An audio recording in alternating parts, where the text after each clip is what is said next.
Good evening. Welcome to another episode of Psycho's Platters. Always powered by coffee each and every time. I hope that everybody is having a decent Wednesday. My stomach has been on and off killing me today. Kind of just woke up that way, and what the hell can I say about it, right? Yeah, it's always something. Big lamb in the house, yes. Well, I don't know where little lamb is. She's probably out and about. Maybe she's sleeping like she always does. Honestly, I could feel a lot better. That's for sure. I took some stomach meds this morning, and I haven't felt 100% since. But I thought I would go off and try to do a short show today, and basically, it says countdown to turkey. What I put day in there. What the hell is it? With still try to type in stupid shit and it doesn't work. There, that's better. Jeez. Countdown to turkey. Yeah, right. There we go. That's better. Anyways, so I hope everybody is doing good anyway. For us American people, 3 weeks from tomorrow will be Turkey Day. That's right, 3 weeks. I don't know. I just want the holidays over with already. I'm just not a big holiday person anymore. I haven't been for quite a while, but in my line of business, it gets a little cuckoo, around that. For the record, thank you so much for the records. Like I said, what we're going to do with the record finds today is this is stuff that I got for free. Yeah, for free. It's a variety of things. I've got, let's see, 1, 2, 3, 4, 5, 6 songs in the queue when it comes to the record finds, and then I've got a song before that about a music announcement, which we'll talk about, that I discovered after the show last night. And, like I said, I'm always grateful to have you guys all around the world that take part of your time out, whether I'm live or in replay, to catch this show. I'm always grateful. I really, really am. Left Overture is an excellent album. Like I said, the Kansas catalog is a really cool catalog. And I'm really kind of glad that even though Steve Walsh has retired and not been with the band for about 10 plus years now, that Ronnie Platt is doing a decent job.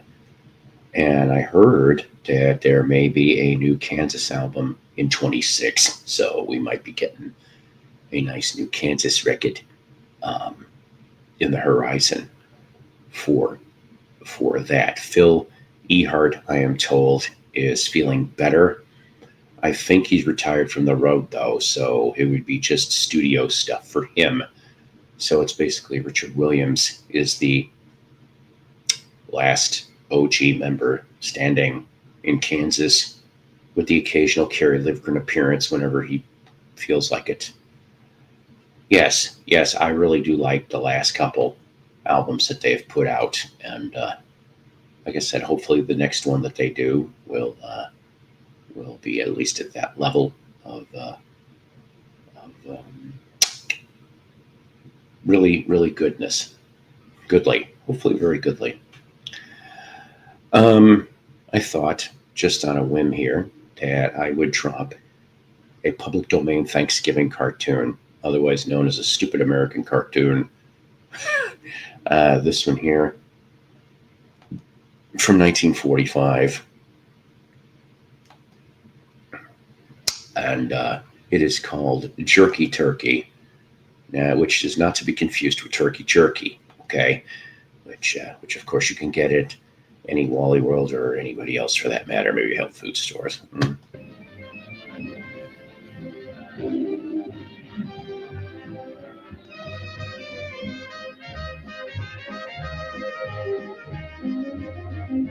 Yes, I do.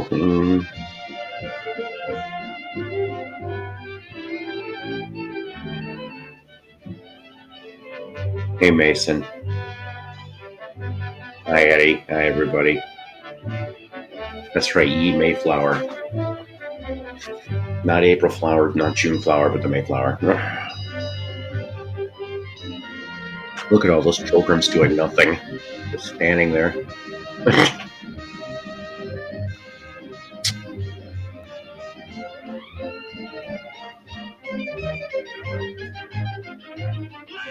Now look at Robinson Brothers.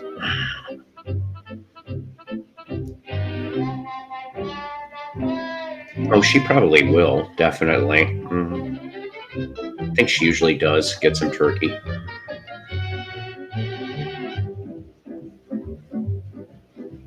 Why, look, it's the Food Lines in 2025. Johnny L, how are you?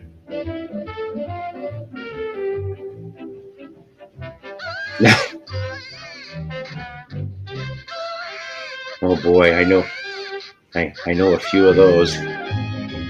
Hey, that's like the trailer park across town.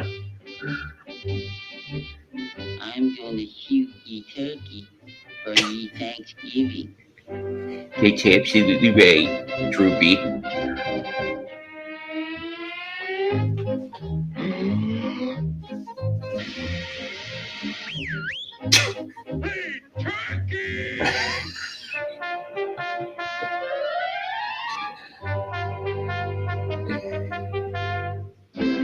Well, what do you know?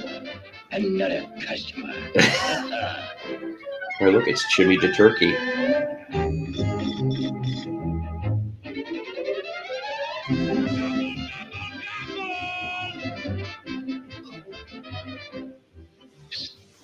Hey, Junior, you want to buy a hot turkey? This is true. Is it fresh? Look at that white meat there. Look at that dark meat. Feel the material in that wing. Look at the size of that wishbone. You want to eat it here or take it with you? Well, I don't know. Okay, Junior, I'll wrap it as a gift.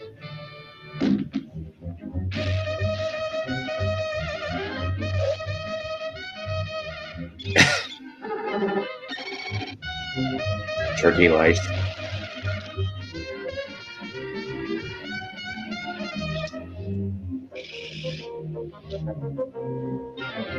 Hey, pal. Happy Thanksgiving.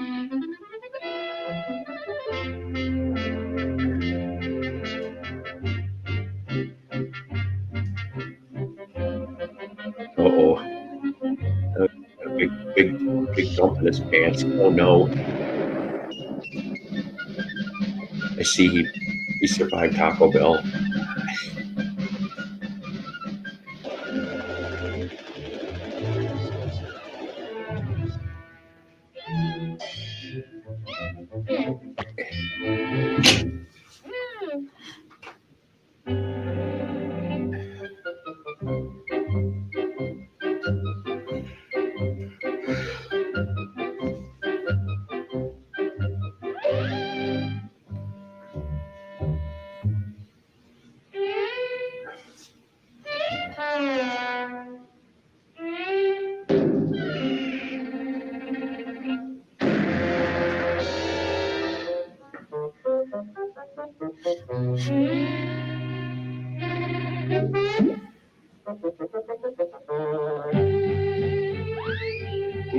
You? Why, I'm just a pilgrim, a turkey, a gun, a Thanksgiving hunter. I'm a pilgrim. I wasn't too old. Excuse me.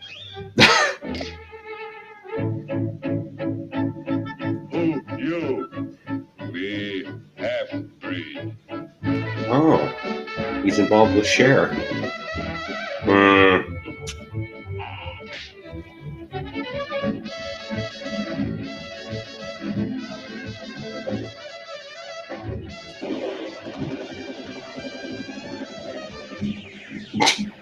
Super Turkey.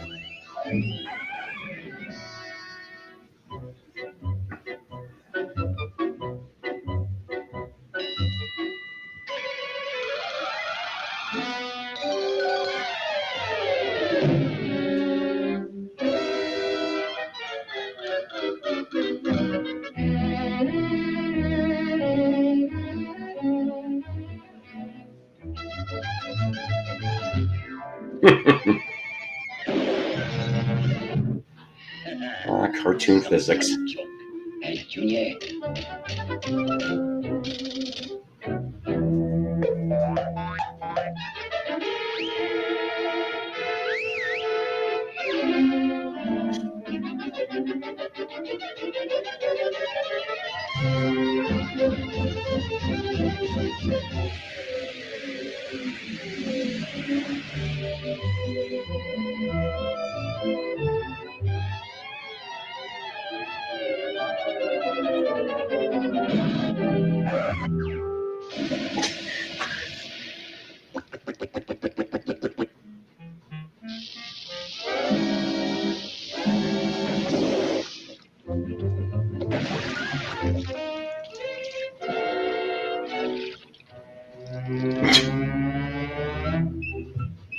Listen, Junior, you ain't never gonna catch me for no Thanksgiving dinner.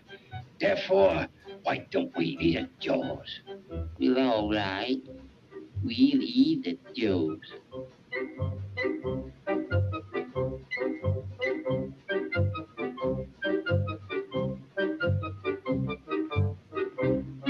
Luncheonette. Before my time.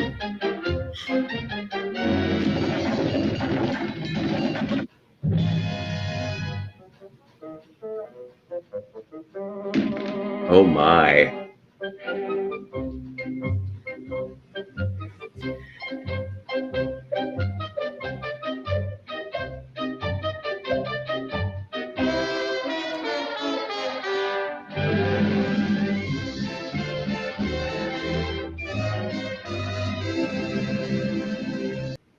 That's right. Don't eat at Joe's.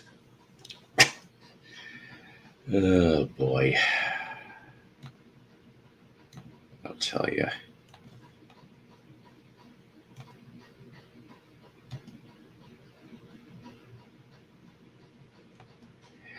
I still enjoy these old cartoons. So many hours I watched these as a kid with my mom eating the cinnamon toast for breakfast. Well, yeah, all kinds of good stuff back then.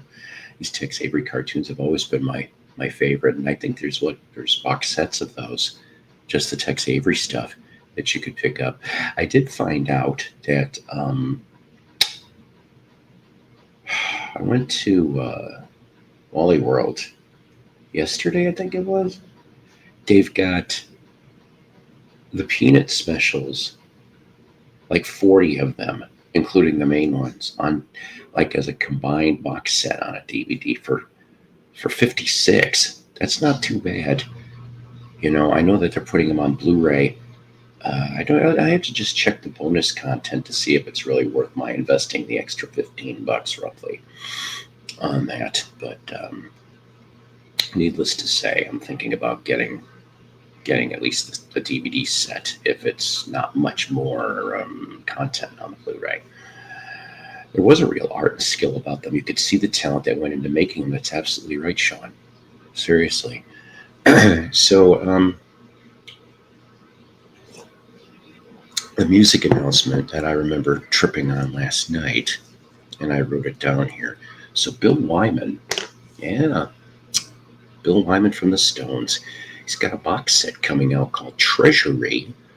It's going to be a 7 CD box set. Now, the first 6 discs, of course, will be the 6 solo albums that Bill has done since 1974. During the 60s era of the Stones, he only sang lead on the track In Another Land. But from 74 on, that's what you're looking at. The 7th disc is 12 new demo recordings. So in other words, never before heard demos. You can get a pre-order on it. It's coming out in December 12th to be exact. I could not find a US link at the moment, but the England link says that the whole set is for £50. So I thought that I would present. Well, look, hello, Sarah. Yes, indeed, good to see you here. I thought I would present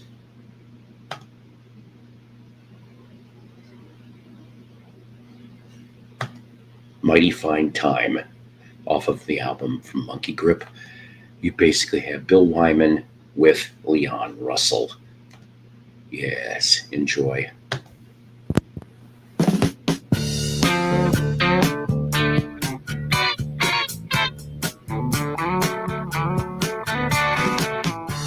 My baby, she's a real good seller, and she tells me she's a fortune teller. We have a mighty fine, yeah, a mighty fine time. Sure.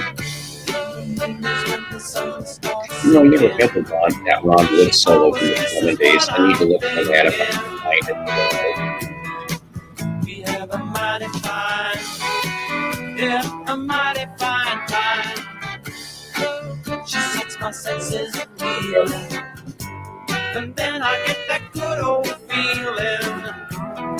We have a mighty fine time. It takes a minute, and then she sets me free. Oh, I didn't know Dallas Taylor was on drums. Two brothers still in the Ash Band. A minute more, and then she deals with me. And when she makes me shake just like a willow tree. And when my leaves start falling, it feels pretty good to me. My baby, she's so romantic, and sometimes she gets quite frantic. Hey, Richard. We have a mighty fine, yeah, a mighty fine time. Oh yeah, she's my baby, and all the time she's driving me crazy. We have a mighty fine, It takes a minute, and then she sets me free. It takes a minute more, and then she deals with me.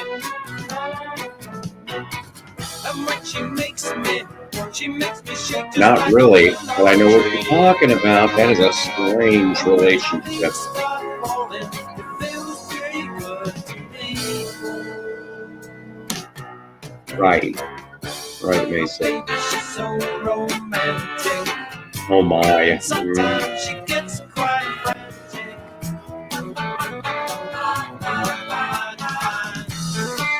Yeah, a mighty fine time. Oh, Yeah. She's my baby, and all the time she's driving me crazy. We have a mighty fine, yeah, a mighty fine time. Yeah, a mighty, mighty fine time.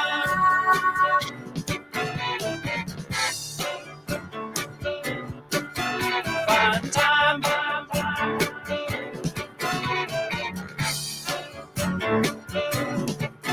Fine time.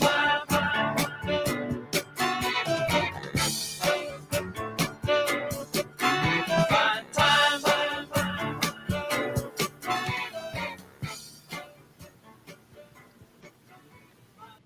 Wow, this one is really new to me. Oh, we try around here. Yeah, 21-year-old girls were too old for Bill Wyman because Mick and Keith would hit on him. Jeez. Yeah, that Bill Wyman relationship with Mandy Smith, and then what was it? Bill Wyman's son went for Mandy's mother. I'm like, this is just too messed up for even in real life. Yeah, I mean, Mick did. How you doing there, unfortunately, Violent like, Green? yeah, how you doing, Johnny? Hey, Paul, how's it going? You're not feeling too good? Yeah, not really today, buddy. I know. I've been feeling well. Our house, like my wife and my daughter, they started having a sore throat a bit. Uh-oh. I don't have it yet, but yesterday I kind of felt like I don't know, a bit of a not a fever, but you feel like your head's like. Bleh. I feel not bad net today, but hopefully I don't catch anything. Yeah, no kidding. It's not good. This is the time of year. Oh, I mean, yeah. That's right. Just anything from like October to like February or March before the spring hits Yep. is like a germ farm because you're all more enclosed. Those kids go to school. Is this school, the churches? You work as a nurse in the hospital, all that other stuff. Yes, yes, yes. We try very much. Yes, that's Well, right. the sudden drop in temperature too, because it's been lately, like the last few weeks or whatever, it's been really nice during the day and stuff. Oh And yeah. just Oh a yeah. tad cool at night, but not too cool. And, Yep. but now it's just taking a turn. Well, it's November, so what do you expect? But it's just like starting to get really cool now. All of a sudden, I don't doubt we'll get some sprinkles or something. They're calling for sprinkles hitting Toronto or something like that. But Yeah. I hate snow. I hope we don't have snow this year. It's sprinkles, but it's not anti sprinkles. Yeah, right. That's right. you people our age will understand that joke. Look it up on Google if you don't. Got any cool records lately, Sarah Satan asks. We're gonna play some record finds. This is still free record finds. I ended up getting another batch from the same dude. This is his late sister-in-law's 45 collection. So you guys are gonna hear a bunch of strange things out of this, Bill. Yeah, it's pretty gross. I'll admit that. Yes. Paul, I was, Angelo Kelly's cut his album now, and Yes. it's going to be you can pre-order and all that. But and I was going to get it, but until I found out how much it's going to cost me, because it's in euros and our Canadian dollar is like 75 cents a friggin' for US. But I heard it comes with Taco Bell coupons though. 1 euro is $1.75, something like that, Canadian. So it would cost me about, just for the record, it would cost, because it's 39 euros, $39 in euros, right? And that would cost me about like $65 Canadian. Holy shit! And then on top of that, not including the shipping. So I was reading he has a whole pile of prices for shipping, like in the US and the UK, stuff like that. Well, I kind of checked to see how much it would cost in Canada, and it was like $40 Canadian, about $40 or something like that, or That's it would have ridiculous. cost me like over $100 for the record. And it's like, I don't think I would love it, but because he's a great artist and everything. And the catapult doesn't go that far. It would go right in the middle of the Atlantic. You'd never see it. Yeah, so it's like, unfortunately, because he's a really great artist, and I have one of his records, and I like to support the BC artists, like stuff like that, but that's really kind of like over my what I want to spend for an album. Right. It's a nice album too.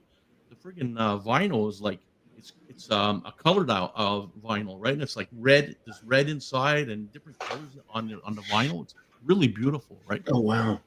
And it comes. I think if you want the LP with there's a pass card that comes with it, like a backstage pass card, Oh, nice. thing. Sure. So that's a little bit more than just the LP itself, right? Yeah. So, but he has the CDs. He's going to be having the CDs out too. But just the shipping is killing me. Right. For the U.S. customers, Taco Bell coupons will be included in your. Yeah, right. But even I used to go on the auctions like PB Fells, Patrick's auction and Rob's auction once in a while and get records. Like, even that is like it's cost too much. Yeah. We're getting screwed. You wouldn't believe in Canada. Everybody's getting it, and without lube. Yeah, right. That's the thing. If it was with lube, I wouldn't mind. Without lube, it's like kind of. So we got a few here today. Just various things. The first two are for you old schoolish country fans. Once in a while, I don't mind playing country, and this one here is on Paula Records from 1968 from Cheryl Poole. I'm not your woman. You're not my man.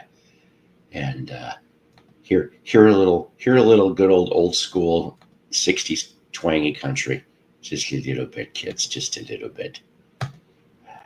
Right, from 1968. You know what? I gotta tell you, Johnny, if you haven't seen this series, there is so far they've put out 21 episodes. I talked about this yesterday. They're about 25 to 35 minutes in length. It's called The Dark Side of Country Music, and they go back to the 40s on a lot of these stories.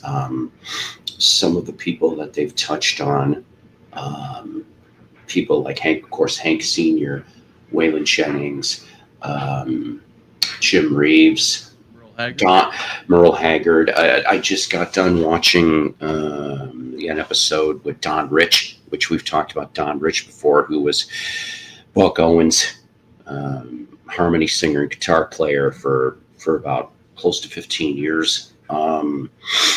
And I just started an episode before I came on here, and they're getting ready to touch on Ricky Nelson and a few other people too. So Graham Parsons was in a past episode I was looking at. I'm like, this guy plays little bits of music of these artists so that you can get a feel for it, And I didn't know this until yesterday, but Conway Twitty, okay, who I knew he was from Arkansas down here, okay. There was a bunch of country singers from Arkansas. I mean, Johnny Cash was another one, Glenn Campbell.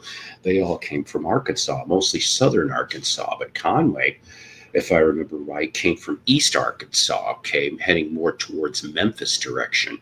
And his last concert in '93 that he put out, that last night, was in Branson, Missouri, okay, which 93 Branson. I visited Branson in '85 on a high school trip, okay, and Branson in '85 was like nothing compared to like when I finally really, I mean, we visited Branson briefly in '85, but to me it paled in comparison to years later. But Conway went off and performed in Branson, and then he wasn't quite feeling too well before he did that last show, and then he went on the bus, and he's like, I guess he was just one of those people that even though he cut out a lot of the bad stuff that he was doing, so he was trying to take care of himself better, and he went off and he's like, yeah, if it doesn't feel any better by the next day, we'll go to the doctor, his usual doctor. And unfortunately, he didn't make it that far. They took him to the hospital in Springfield. There's 2 hospitals now, but back then I guess there was one. And he died in Springfield, Missouri. I didn't know that. But there's a lot of country music heritage and history around this area, because I mean, technically where I'm at is kind of the Ozarks. It is.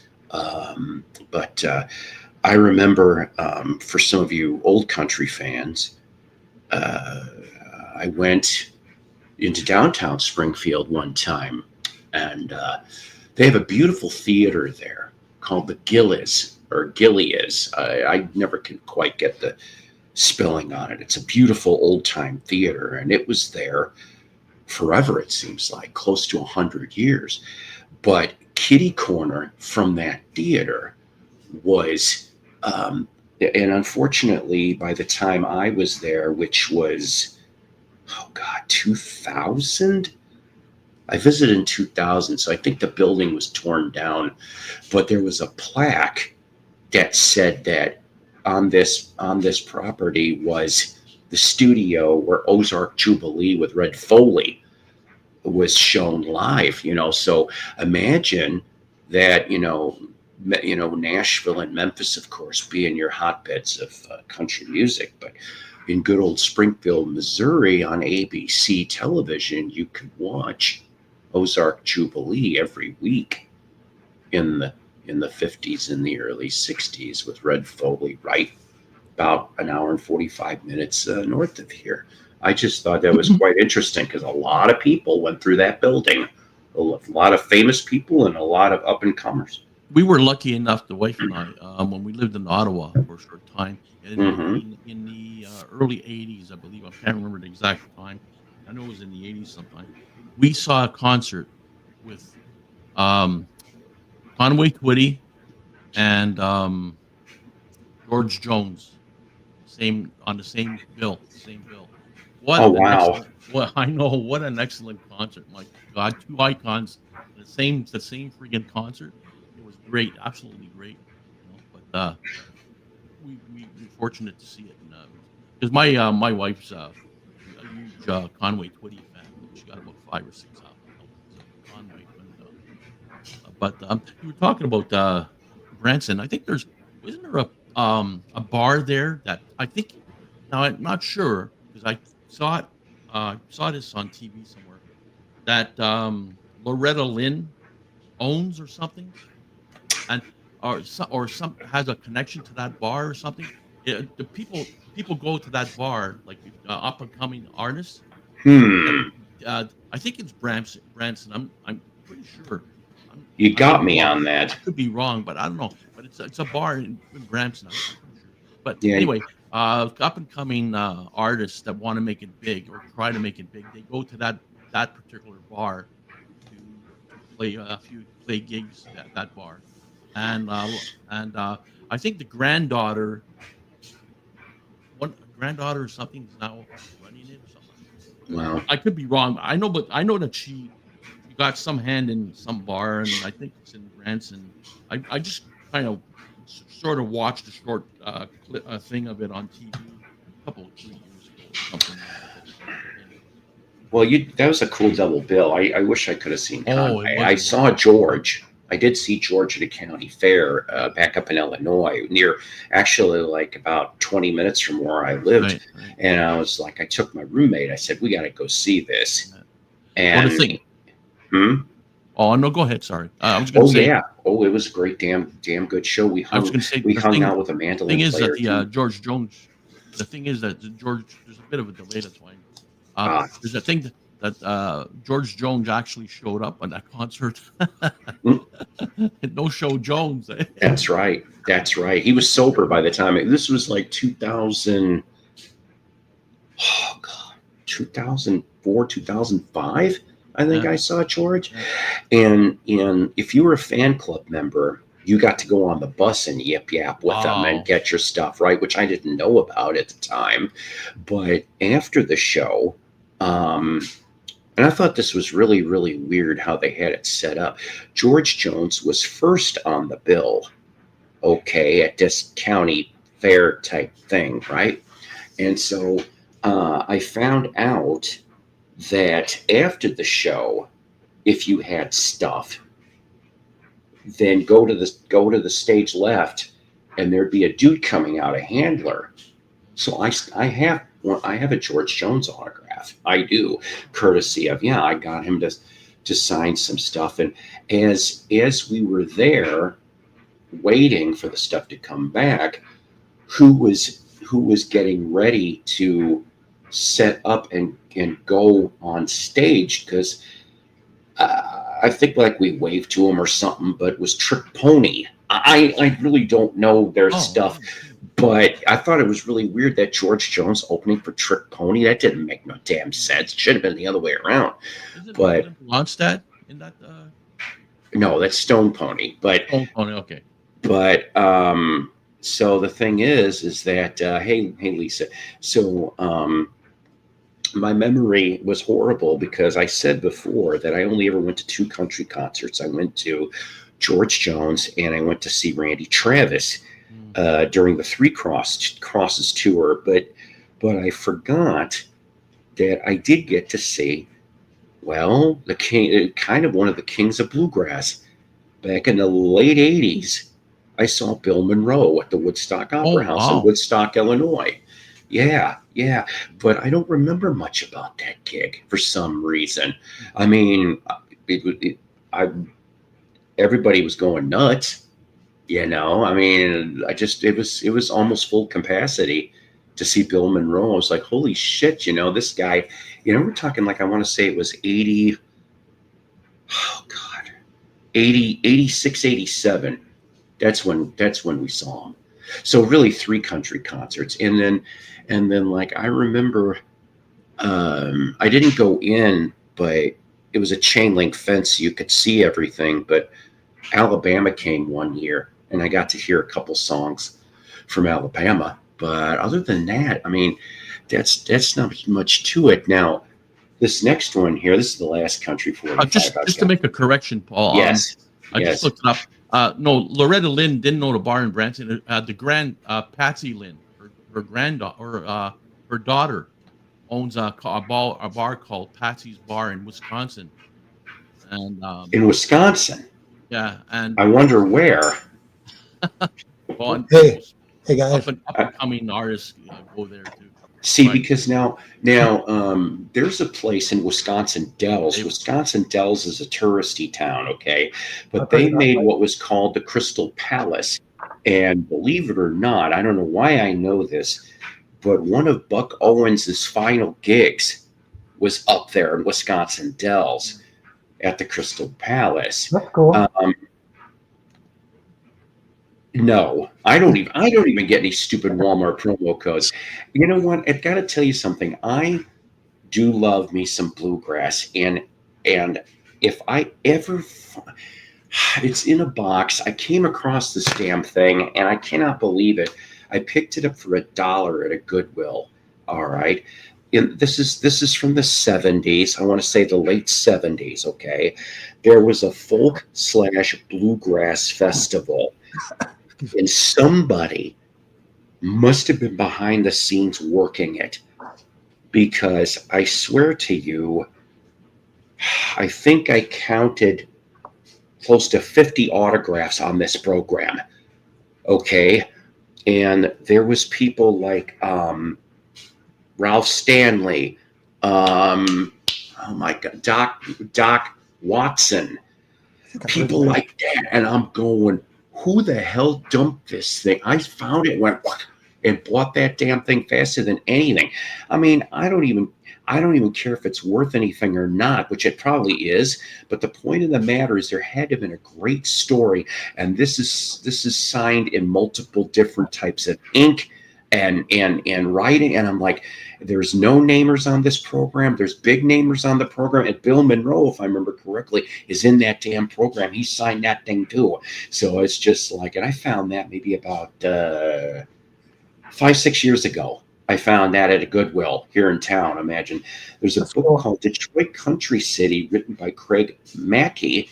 Really interesting read about an overlooked part of the city's history. Check out the song Hammer Track Mama. Hammer Track Mama. Maybe That's a suburb of Detroit, I think. Hamtramck. Let me see here. Detroit by Detroit. Let me see. Hey Johnny, hope you're doing good. I'm doing all right. That's good. That's cool. No sense complaining. Nobody listens to me. That's true. Johnny, your mic's cutting out a little bit. I noticed. Let's play this. This says here, Volume 1, Detroit in the 40s and 50s. See, I like learning things. This is what this show is about. Music is a complete open book. So let's play the York Brothers doing Hammer Track Mama. The York Brothers.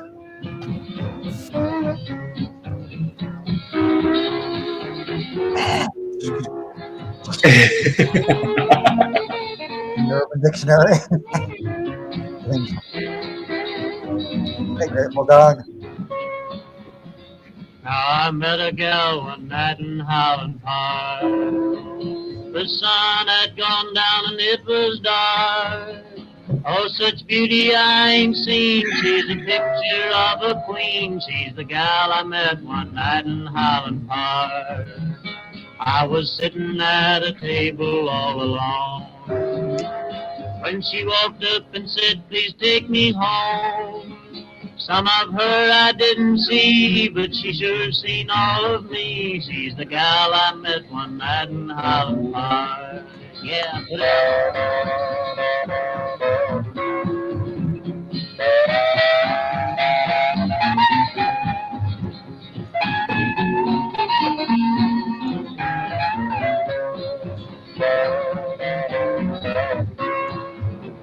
Now her mother kindly showed me to the door and advised me not to come there anymore. But one night when it was dark, I started out for Highland Park and I ended up knocking on her door. The music on the radio began and we had started drinking beer and gin. I'd started loving her some more when a knock came on the door. She got up to let somebody in.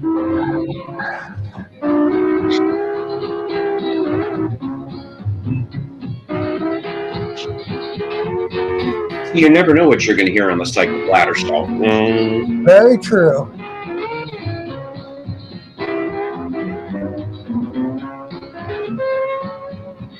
Now her husband, he was standing in the door. I don't think I want to love that girl no more.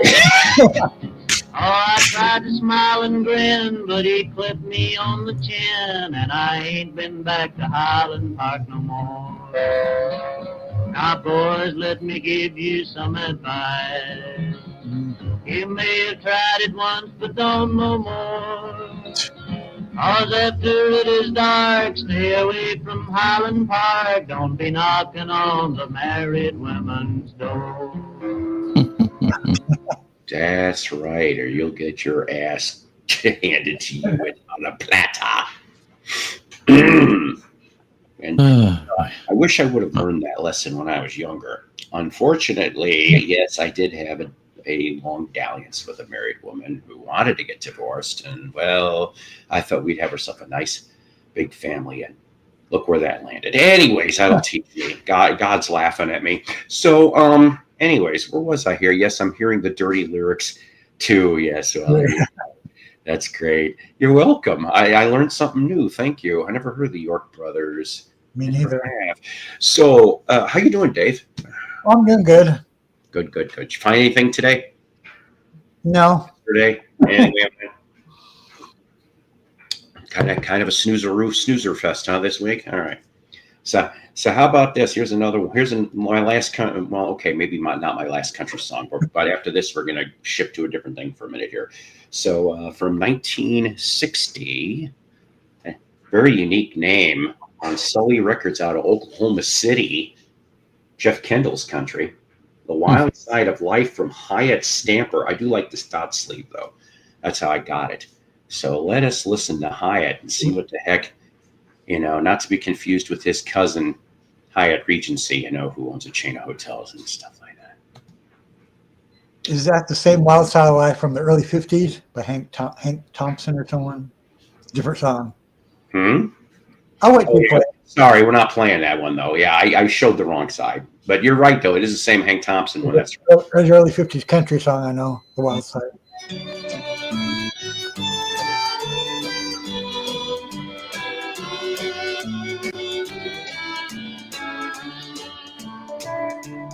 Painted cheeks and fingertips, too much makeup on your lips. Shows right, the kind of life that you are living now. Hey, Paul. Years gone from sight. Though you try with all your might, it still shows the kind of life you're living now. The kind of life that you are living in the crowded honky-tonks along the street. In the dim light of a tavern, there they'll find you. Just a mixed up girl that used to be so sweet.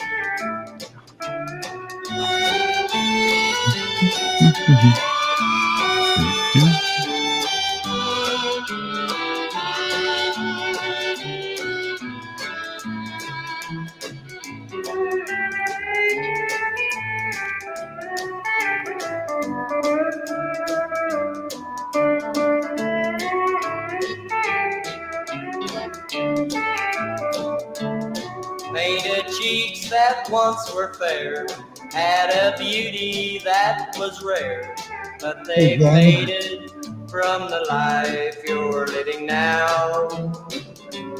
Loving lips I love to touch, now they just get love too much. In the kind of life that you are living now. The kind of life that you are living. In the crowded honky-tonks along the street. In the dim light of a tavern, there they'll find you. Just a mixed up girl that used to be so sweet.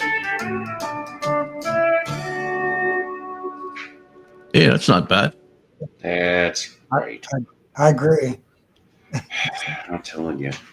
I don't know. There's, like I said, it's just something about, even though it's all dipped in tragedy and heartbreak and death and a whole bunch of things. You know, I think that particular genre of music, I mean, even though it can be corny at times, but I think it really it touched people's souls and hearts because it was music that anybody could experience and has experienced, you know, and you know, Hurting songs, that's what they were. hurting songs. I mean, I wouldn't have known anything about any of that kind of stuff if it wasn't for, and I'll admit it, if it wasn't for Hee Haw. We used to watch Hee Haw every, it was syndicated. So, I mean, I might have seen it. I know I've seen it at least once a week, maybe twice. And so I got to tell you, this isn't exactly related, but there's this script that, because I wrote about 20 scripts of a parody spoof on superheroes. Okay, like who hasn't, right? But back when I wrote it 20 years ago, there wasn't as many, and I kind of like did a parody and called it Yeehaw. Okay, so you have all these goofy characters, right? And for some reason, oh God, was it?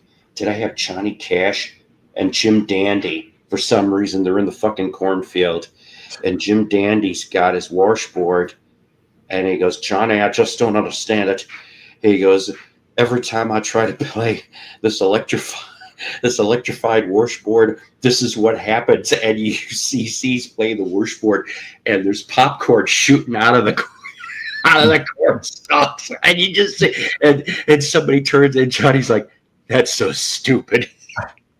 Mm-hmm. I just got that written in the script, and I'm just like, but it was the picking and the grinning crap, and one of the biggest regrets that I always will have. Roy Clark did one of his last shows in the next town over, and the meet and greet was $50. It was a small theater that could hold 250, 300 people tops. I don't know why the hell I didn't go, just to see the picking and grinning. You know what I'm saying? And it's just wow, you know. And yeah, country music was the music of the people, sad but real and often beautiful. I like the classic country western. What is it? Once in a while they used to play, and when it would come on the radio, I would sing along with it. But good old, "Put your sweet lips a little closer to the phone." I mean, I'm like, just Jim Reeves was something else. He really was. I definitely like Jim Reeves. Yes. Yeah, it could be the fake, it could be the real, it could be the fake, it could be a from an alternate world. Oh, what the hell? Alternate world. Could be an alternate dimension. Oh yeah. So somehow this was brought up. Was it yesterday or something? Oh no, at work. I was at work, right? And we were talking disco music. All right. And I said, you know how Grateful Dead, of course, touched on disco with Shakedown Street and I've never heard that album either. It's great. It's a great album produced by Lowell George. from Little Feat. But and then maybe we'll play that later. And Miss You, of course, from the Rolling Stones, and stuff like that. And I said, in an alternate musical universe, this is going to make you guys go, ooh. The Beatles were still around and they did a disco song. Ugh. Oh, it's the Beatles. In an alternate musical dimension, it happened. Yes, because the Beatles wanted in the 70s to stay with the times. Could you imagine one song? Because even like one of my favorites, and they play it on the radio. In fact, I heard it today. Four Seasons, Who Loves You? I love that treatment. How about that 45 record, Paul? I like That works though. Who It loves you? works for the disco. Who loves you you, know? pretty baby? Who's going to help you? Yeah. So let's see. But yeah, so the Well, different. The Beatles Yeah. sang. The Beatles sang Arthur Alexander. I think it's Arthur Alexander. I think Yes. Anna. Right? They sang that one. I love their version of Anna. Yes. Yeah, Here's you a like disco album, Paul. Yeah, I do too. But after I heard the original, I kind of like the original. Well, yes, and of I'm course. a Beatles fan still, but I still like the original. I think after listening to it. Now, if I wouldn't have heard Arthur Alexander's version or the one he sang, then of course the Beatles one would have sounded great. But once I heard that one and the original singer and everything, it's like, no, I like his. Right. I think that happens in a lot of songs and records, really, when you think of it. If you don't hear the actual original version, Oh, yeah. and then you just hear that particular version that you're used to, you think, oh, that sounds great. But then once you hear the original version, sometimes it's like, oh, wow, that sounds even better. Yeah. Right. Here Good point, is yeah. the dead example that I was talking about. And well, Donna Jean Godshaw's on singing backgrounds on this. Yeah. That's All right. men- 1978, Grateful Dead, Shakedown Street, The Dead Do Disco. The gray goatee. And I like it. Mm. Well, how do you know, Paul, that was a good one? Hot diggity. I love the Terrapin Station album. I may have that. I'm not sure. I think it's one of the best records ever made. And yeah, that's the one with the turtles on the cover. They're with the. It's a very cute cover. Most of Dead albums are really cute covers. I've seen the cover. Yeah. Yes, I could see Casey in the Sunshine. Yeah. Yeah. I could see it.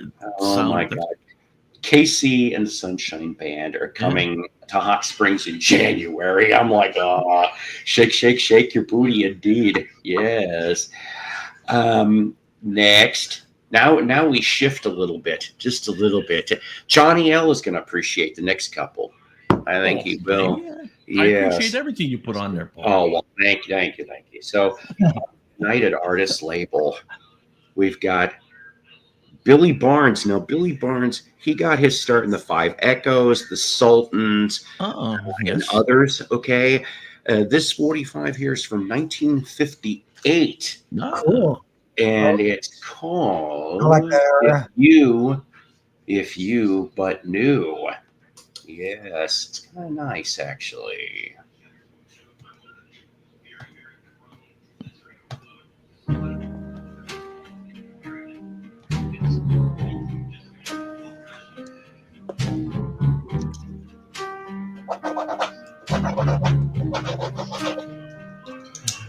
If you but knew, if you but knew how my nights Enough, are Jim. filled Enough, with okay? dreams of no one but you. Once again, Paul, I never heard of this track before, and I'm going to be playing it on my show Tuesday. Belong to me. That's good. I like this. Oh, yeah. I broke your heart in two. I don't think this song made Billboard Hot 100, did it? I need you. I need you. If you but knew. I need you. Yes, I do.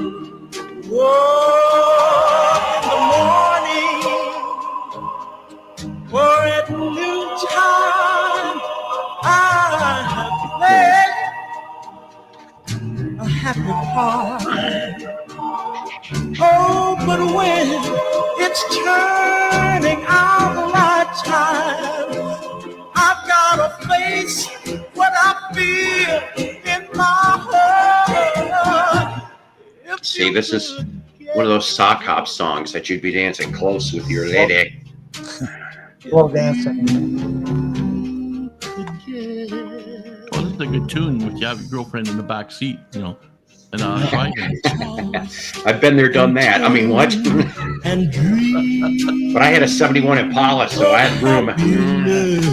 Oh, Toby! This is a good track. I didn't have You'd be here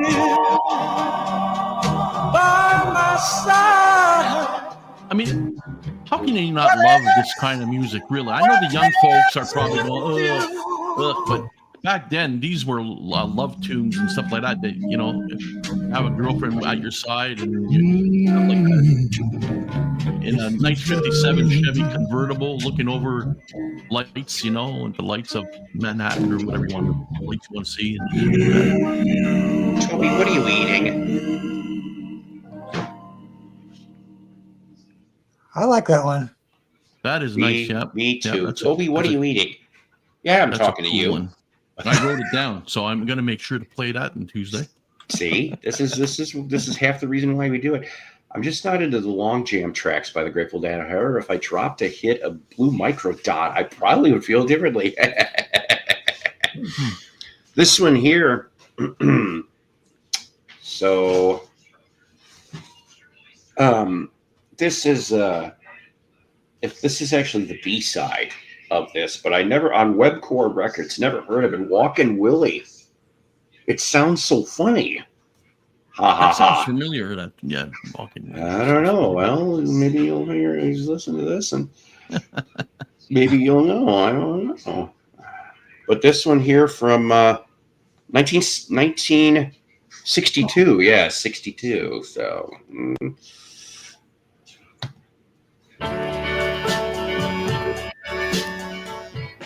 It sounds so funny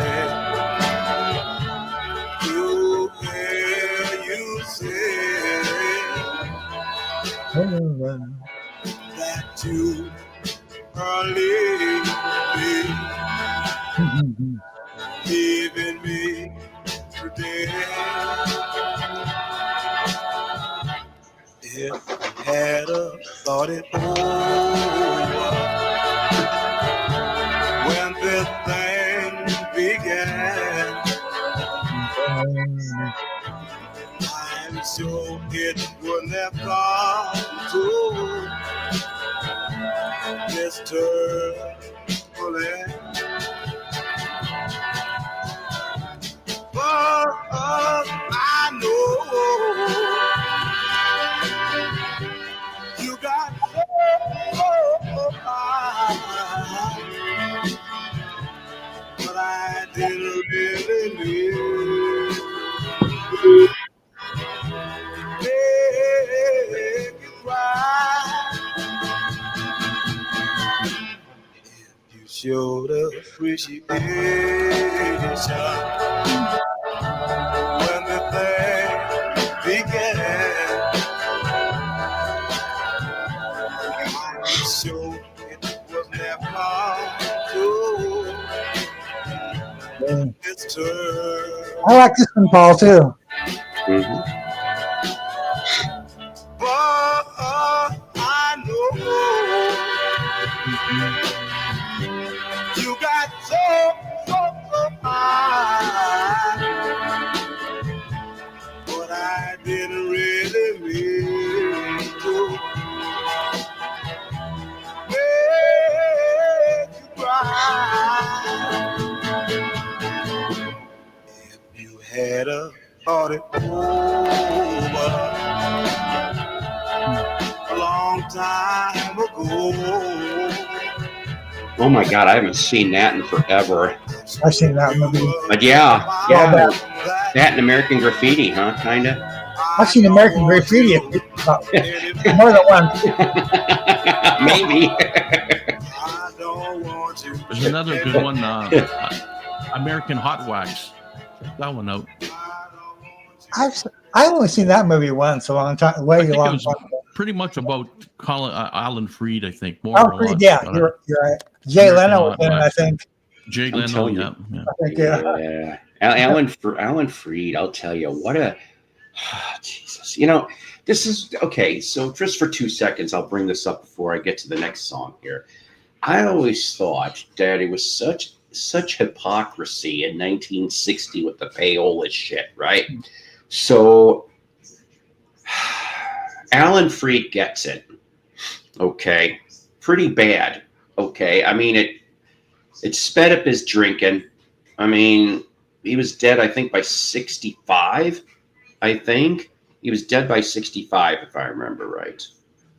And Dick Clark, who had his fingers in so many pies, and he was co-owner of interests like Swan Records and a few others, Jamie Records.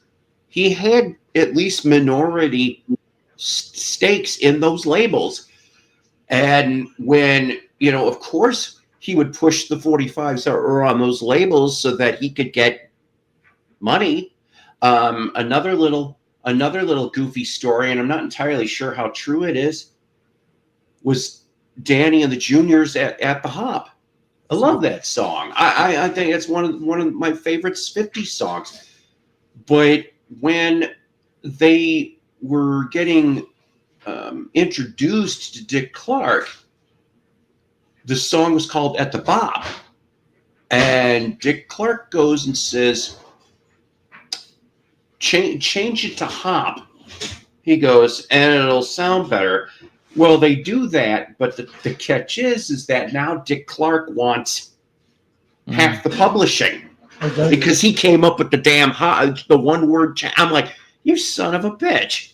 And I'm like, there's a movie that was made, and I wish I remembered the title of it, but I need to see it. And it showed the dark side of Dick Clark in the 50s and the early 60s, especially, and during the American Bandstand years, and how he screwed over so many artists, but yet all he had to do was he turned around and either completely sold his interests in all those labels, or he transferred it into another company that it was owned by his wife, like the maiden name or some shit. It's real weird. He did shady shit and got away with it. And yet Alan Freed took the main fall and ended up, and I'm like, Alan Freed was one of the fathers of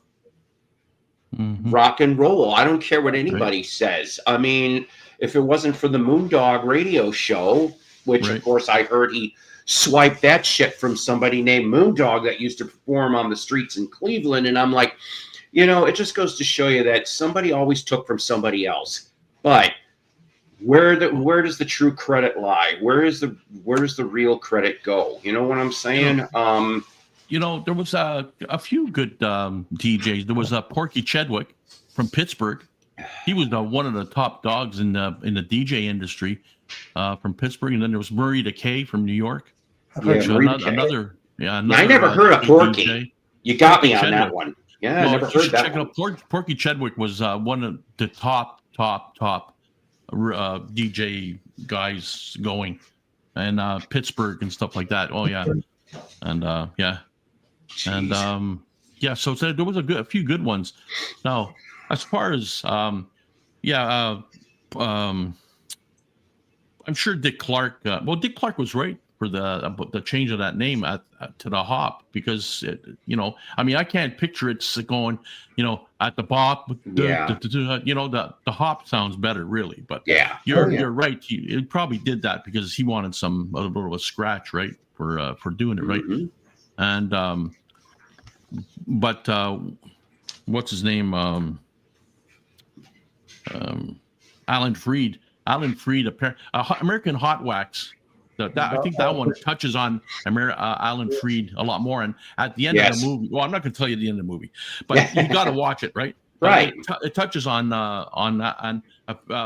Freed. Apparently, he died penniless and broke and the whole bit, right? Because of that payola stuff, right? So yeah, and they're still doing it today. They're just disguising it in different things.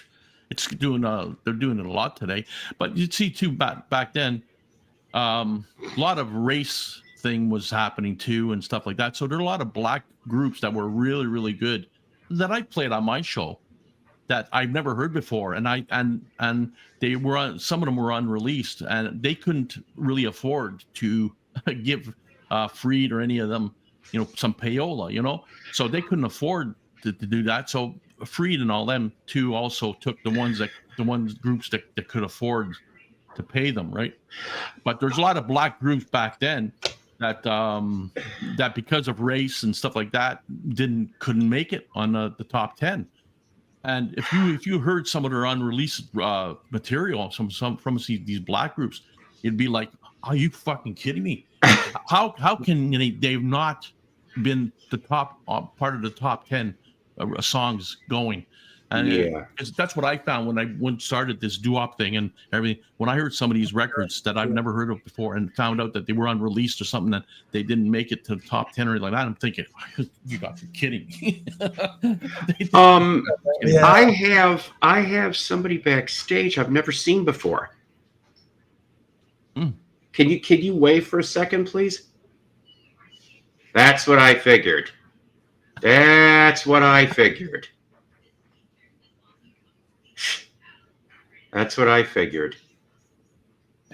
You don't even want it. I only saw a part of something, and I'm just, it's really funny because it looks all nice and innocent. And I'm just like, I wasn't going to do anything, and I knew it was something weird. I knew it. You think you're funny. I think I know who it was too. So help me God, you think you're funny. He probably got all butthurt because I went off and I banned him. I'm not going to tell you who. So anyways, not to be completely related on all of this stuff. Next, I'm going to show you a 7-inch Johnson. Oh, Jesus. No, Johnson. See, it's on the Johnson label. I'm jealous. Paul. I've been looking. I hope to find that 45 out. I still don't have that one yet. Yes, and it's from a band called The Shells. See, I got you all on that. I've heard the song though, "Baby Oh Baby." Yeah. I was going to say, Paul, what are you bragging or complaining? Yeah, I might be telling the truth. Anyways, from 1957. 100 hit, I think. Yes, that's me in the middle holding my arm. That one looks like Obama. Well, could be. You never know. Yes, the little baby lamb was here, but couldn't take it anymore. She loves the swing. I don't think so. I think she just drove her nuts. Hey Paul, yes. Could I? It's not really. It's not doo-wop, but there's a. Could I present a song from '59? Sure. I don't think you can present a song for '59. I know how to do this. Just take. What are you meowing for? I got queued up. Oh, Daddy. Share screen. Hold on. She's meowing at Daddy. Okay. Meow. Microsoft Edge tab and share. Let's see, does this work? What you got there? Okay. Okay. Do you have to play it or what? It probably would be better if you drop it in the private chat. Or I guess you can play it from where you're at. Go ahead. I'll play it, yeah. What the hell is this? Hit the 100. A Yul Brynner haircut. Oh my God.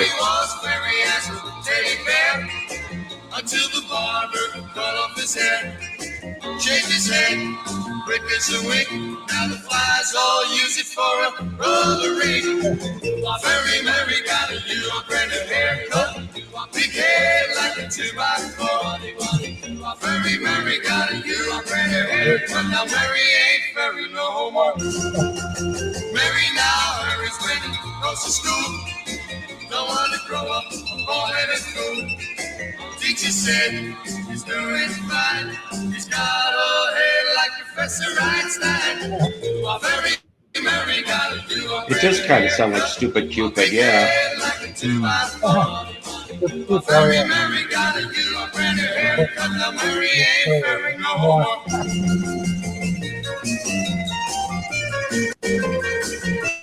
I figured you guys have heard this before.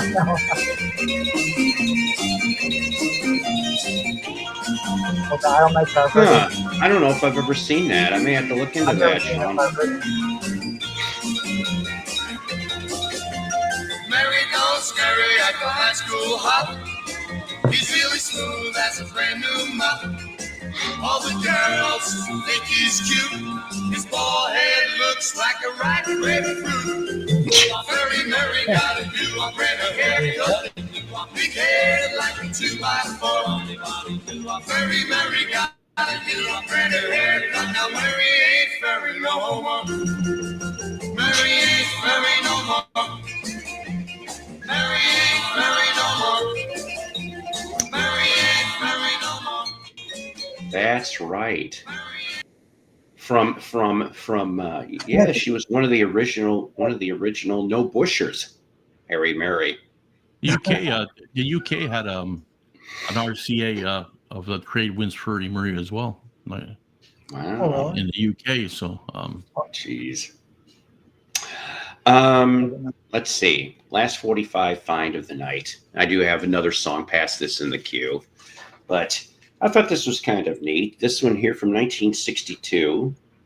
I know you guys probably heard this before, but on Newton Records, the Bluebells, I Sold My Heart to the Junk Man, which that is very early Patti LaBelle and future member of the Supreme Cindy Birdsong. Yes. Oh, did you ever read about this song? It's not actually Patti LaBelle. You ever read about this song at all? Not really. We think it's Patti LaBelle. Look at the Wikipedia. It's actually a group called the Starlets. It's not Patti LaBelle. Oh, I know what you're talking about. That's a second version. Yeah, I saw that. yeah, Did you play Overtime Man by Don the Covey? Starlets, yeah. It might be too bad. We'll see. The Basin Street Boys sang that. The Silhouettes sang that. I Sold My Heart in 1958 on Junior label, the Silhouettes. Wow. Etta James. Etta Jones. Etta Jones. Everybody took a turn. 1947 on Victor label. So, God, it's that old. 1947. So. Jeez. Yeah. Backward to the Junk Man. I had that 45 record. Oh, surprise! You have it. Oh man! What a guy! Oh god! I had a lot of 45 from late 50s, early 60s. So you know. I'll say, man, I'd have a field day at your place. Yeah. Oh, mostly Billboard Top 40 or Hot 100 hits. yeah, really. Holy crap! I'd be in friggin' heaven over there, looking through all these records. I'm sure I have a few doo-wop ones mixed in, probably. Yeah. I'm sure you probably do. I have some R&B. Go ahead. Sorry. No. Yesterday, though, I was at a resale shop and I almost missed them. There was a small plastic tub of 45s, and I'm like, as soon as I see any 45s, my heart skips a beat. I'm like, oh shit, could there be something interesting in this shit? Yeah, me too. I always am like that. And believe it or not, there wasn't one thing that either A, I didn't have, or B, was something I wasn't interested in. It's like I said, finding these free 45s and stuff I've been going through, and I'm still going. I'm almost done with them, but I was just like, I found a couple little interesting treasures here and there, and I'm like, that's nice. I don't get to do that often, but around here it's kind of scarce. I've been to the Goodwill here and stuff like that, and they had 45, but it's like they don't even have sleeves on. They just dump them in a box, little box with no sleeves. And it's like I'm looking through them, but I'm thinking to myself, okay, there's no sleeves on any of them, and that's a chance you take. You may end up buying the whole thing, and maybe having one that's good, because the rest of them are just because obviously they just dump them in there and they're going to scratch and stuff, right? That's Some of them don't have sleeves. I don't know, but you have to be careful with that too, right? 45 times, right? My buddy Doug went to a Goodwill. I think it was late last year, early this year, and it was a small town Goodwill. Okay, like off the highway, going to Missouri, and I'm telling you, he came for He paid $20 for the whole box. Like the box was about the plastic tub, early Beatles and others English. I'm like, oh my God, you hit a mini lottery, and he did with picture sleeves and everything. I'm going, right on. I think there was even some Suns in there too, and I'm like, what the hell? I'm like, it takes me forever just to find, one of those damn things. But it's like but he's got more time on his hands. He really, really does. You should make a doo-wop group called the Furry Burries, the Graybeards, the Misfittins. Yeah. I did go off and I found this out a couple of years ago, and I told my buddy Steve that I used to work with. He's a huge Ink Spots fan. Oh, I know. I've heard of that. Okay. Yeah. Yeah. The Ink Spots is a public domain trademark band name. In other words, it's public domain. Anybody could use it. Oh, Anybody could use. So all three of us could be the new Ink Spots. Wouldn't that be funny? Yeah. Yeah, there's so many It's like, people. wait a minute. These three are white. Yes, we are. But it was, if I didn't care. I mean, hey, Yeah, back then. A paper doll to call my own. I think they sing that. See, that's your song right there. You can sing solo. Johnny, that was the Mills Brothers. There we just go. Okay, what do I know? We'll do the the rules. I know some Portuguese music too. Would you believe who I know some Portuguese? The Mills Brothers are pretty good. Yeah, the Mills Brothers. Yeah, I see like bunches of Mills Brothers, Ink Spot. God, who did I come across yesterday? I did a mini catalog of like there was only one interesting album in the pile out of all of it, and it was Larry Graham. They used to be with Sly and the Family Stone and Graham National Graham Central Station, and I think it was 1 in a Million Years or something like that, or whatever. 1 in a Million You. Yeah, thank you. And unfortunately, it was all scratched up. I'm like, son of a bitch. I'm like, I try so hard. Sly had different names like Sylvester. Sylvester Stone, stuff like that, like different names. Yep. But I think he was in the Viscounts or the Viscanes, I think, or something like that. Yeah, that's right, the Viscanes. Yeah, so he played. He sang a few oldies tunes as well. Yeah, when he died, I think I played a Viscanes on a tribute. I read an interview with David Lee Roth. He said he was a doo-wop fan, and many VH tracks had sections influenced by that. I could kind of see that.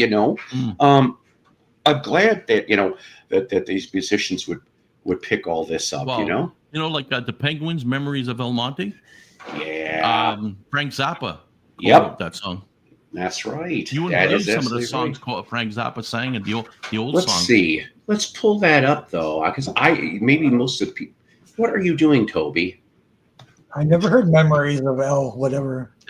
Memories of El Monte. The Penguins sing it. I just know Earth Angel. I just know Earth Angel by the Penguins. Yeah, when they sing that, Frank Zappa co-wrote or something like that. That really? Tune. Yeah, I did not know that. Penguins. Yeah. Okay. 1963. So let me set it up, and we will play. 1968. Frank Zappa sang "Fountain of Love." You should hear that one. An oldies tune. "Fountains of Love." "Love of My Life." Frank Zappa sang that one. First of all, Frank, I don't know quite all. Oh, cool. There he is. There he is in the co-write. Co-write, yeah, cool. Thinking about you and the love we once knew. And each time I do, It brings back those memories of El Monte. It has a bit of Frank Zappa stuff in it. You can hear it. There's Remember Frank Zappa in that, the dance I held you so tight. The satins were singing in the still of the night. You gave me your heart and your love undying. Now I'm alone.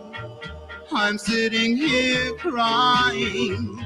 If only they have those dances again, I'd know where to find you and all my old friends. The Shields would sing, you cheated, you lied, Fields, yeah. and the heartbeats. You're 1,000 miles away. Yeah, I know that one. And the medallions with the letter and Sweet words of his mortality. Marvin and Johnny with, Hey, Paul, can you do me a favor? and then Tony Allen. Hang on. A with, minute?